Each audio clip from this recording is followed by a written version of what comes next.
És evident que l'aprovació d'aquest pla implicarà a partir d'ara hores i dies de feina.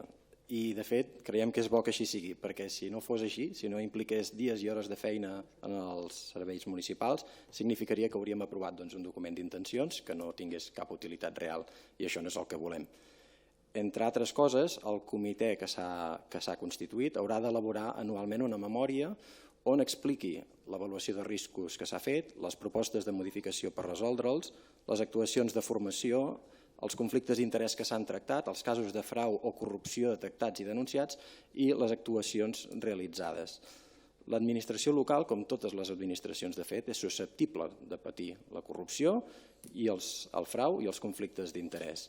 I és per això que creiem que és imprescindible que a partir de demà mateix tota la població conegui quins mecanismes té per denunciar-ho quan ho detecti.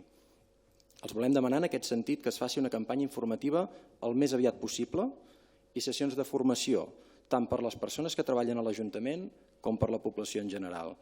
És important saber, per exemple, que s'ha habilitat una bústia ètica de denúncia, que la pot utilitzar tothom qui tingui una evidència de casos de conflictes d'interessos, tràfic d'influències o frau o corrupció, que garanteix l'anonimat, que l'únic lligam entre l'Ajuntament i la persona que ha fet la denúncia serà un número clau que el denunciant podrà utilitzar per seguir l'evolució del cas i que la denúncia s'haurà de resoldre en 3 mesos i que pot acabar en una recomanació, un expedient sancionador o fins i tot una denúncia judicial.